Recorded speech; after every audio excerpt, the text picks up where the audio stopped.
Hello viewers, మీ భుక్తాయాసానికి స్వాగతం. Video చూసేవాళ్ళు దయచేసి నచ్చితే సబ్స్క్రైబ్ చేసి లైక్ చేయండి. Thank you. వంకాయ కూర మళ్ళీ మరోసారి మరో వంకాయ కూరతో.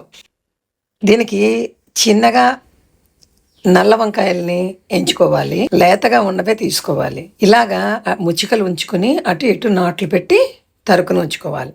దీనికోసం కూరపొడి తయారు చేసుకోవాలి. ముందు ఈ పోపులు పెట్టే మా అత్తగారు 36 ఏళ్ల క్రితం నేను కాపురానికి వచ్చినప్పుడు ఇచ్చారు. ముందుగా మూకుడు వెలిగించి అందులో నూనె వేసి 1 కప్పు శనగపప్పు, 1 కప్పు మినప్పప్పు, అదే కప్పులో 1/4 కప్పు ధనియాలు, 1/4 కప్పు మెంతులు వేసుకుని రంగు కోసం కాశ్మీరీ చిల్లీ 4, అలాగే కారం కోసం మన రెగ్యులర్ మిరపకాయలు ఒక 4. మీకు కారం ఎక్కువ కావాలనుకుంటే ఎక్కువ వేసుకోవచ్చు.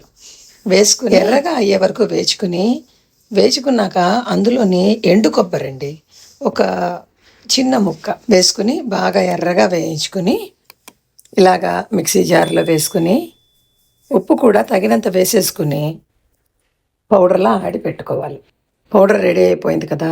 ఇప్పుడు ఈ పౌడర్ని ముందుగా తరిగి పెట్టుకున్న వంకాయల మధ్యలో అటు ఇటు కూడా కూరుకోవాలి. ఇలాగా అటు ఇటు నాట్లు పెట్టుకోవడం వలన వంకాయలు తొందరగా ఉడకడమే కాకుండా పుచ్చు ఏదైనా పైన కింద ఉన్నా కూడా తెలుస్తుంది. ఇప్పుడు మూకుడు పెట్టుకుని అందులో ఒక 3 టీ స్పూన్లు నూనె వేసుకుని ఆ పైన నూనె కాగాక వంకాయలు ఒకటొకటిగా అందులో చేర్చుకుని ఈ వంకాయల పైన కొంచెం పైన అంటడానికని ఉప్పు వేసుకుని ఆ పైన పసుపు కూడా వేసుకుని మూత పెట్టి ఒక 5 నిమిషాల పాటు మగ్గించుకోవాలి. 5 నిమిషాల తర్వాత తీసి చూస్తే కొంచెంగా మగ్గి ఉంటాయి.